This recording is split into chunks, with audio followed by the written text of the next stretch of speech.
My name is Chris Page. I'm the CEO of Aon here in the Middle East. Been here for about 4 years, and at the conference today I was presenting on a theme which is going to become more relevant as we move into the fourth industrial revolution, which is around competencies, and specifically competencies that you need in a digital world.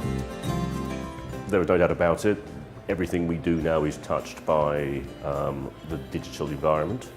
And as organisations, we can't get away from the fact that we need to be thinking about our digital strategies.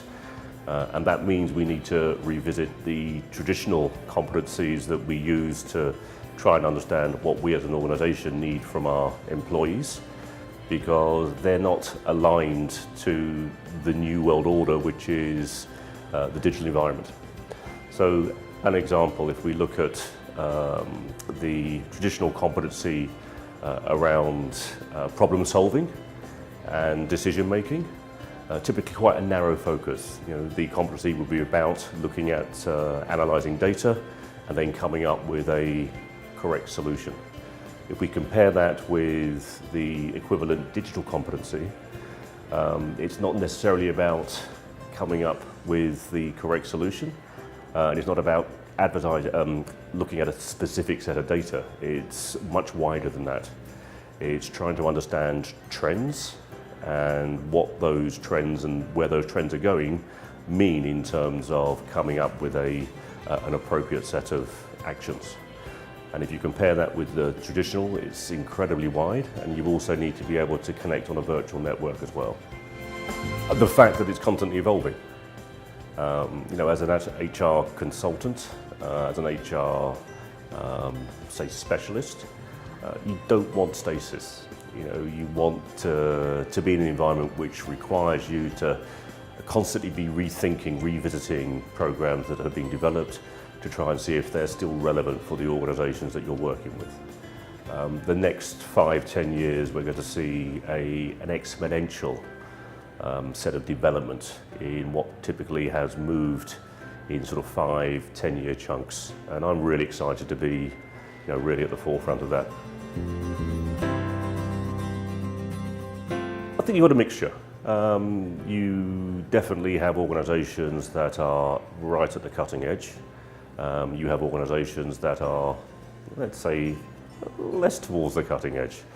I think what's interesting is that everybody recognises here that there is a need to move transitionally from the way they've managed their employee resource. And that's mainly down to the economic drivers around that, efficiency. There's a big focus on productivity. And one of the ways in which you can best understand productivity is to use the data that you collect as an organisation. So using the data around engagement, using the data around profitability, using the data around performance management, and looking for correlations. And that requires individuals who are capable of data analysis, not just compiling big reports, but actually going into the data and mining information that is actually going to support strategically the business in making decisions. And organisations are no longer able to have that as a nice to have. If you want the competitive advantage, you need to be able to do that. Well, I've been in region for 4 years or so. This, without doubt, is probably the most well attended, and certainly from a production perspective, the most impressive forum that I've had the benefit of attending. Certainly in the few discussions I was able to have this morning, there's a huge amount of excitement in terms of the content coming out of the speakers and the various hosted talks, as well as some of the workshops that have been had. And I think people have really enjoyed and have taken away a lot of learnings from that, which is, from a conference organiser's perspective, I guess the most important thing, because you want to leave an impact. And I certainly would take away the fact that this has been one of the most impactful HR events. And I very much like the fact it is very much aimed at the Arabic population as opposed to the multinationals.